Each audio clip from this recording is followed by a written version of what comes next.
Ces deux œuvres de Renoir sont des fleurons du musée des Beaux-Arts de Limoges. Leur histoire, celle des 100 000 objets pillés par les nazis pendant la Seconde Guerre mondiale.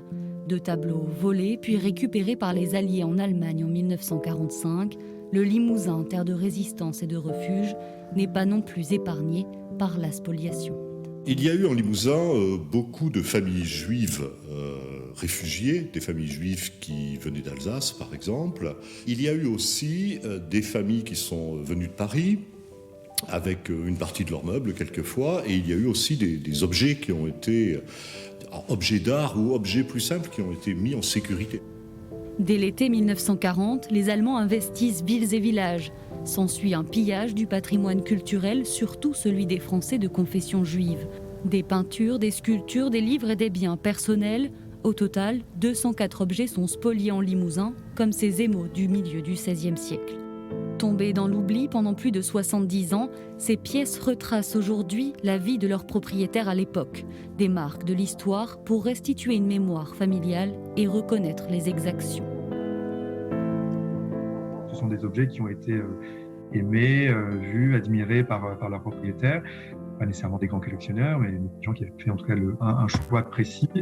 Et en miroir, en quelque sorte, ils nous renvoient aussi l'image et le souvenir de leurs propriétaires persécutés. En 1999, une commission pour indemniser les victimes est créée.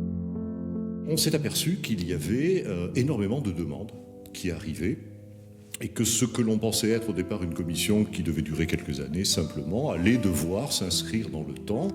À ce jour, 2000 toiles n'ont toujours pas retrouvé leurs propriétaires ou ayants droit. Elles sont classées MNR pour Musées Nationaux Récupération. Depuis la fin de la guerre, elles sont confiées au musée en attendant de lever le voile sur leur appartenance. Au musée Labinche, à Brive, il y en a 5, comme Paysan dans une taverne du XVIIe ou encore l'impressionnante Circé de Giovanni Domenico, dont l'histoire est inconnue entre 1933 et 1945. Ces œuvres ne font pas partie des collections publiques et répondent à une législation bien précise. Nous ne pouvons pas prendre l'initiative de restaurer ces œuvres-là, qui ne nous appartiennent pas finalement. Et surtout, dans le cas d'une demande de prêt à l'extérieur, en France ou à l'étranger, les œuvres ne sont pas censées partir, quitter leur port d'artage qui est le musée Labinche, qui est le musée. Si la majorité des œuvres a été restituée, le travail est encore long et complexe. En 2020, 24 tableaux ont retrouvé leurs propriétaires en France. Les pièces toujours orphelines sont visibles sur les archives Rose Valland, du nom de cette résistante qui a œuvré à leur sauvetage pendant la guerre.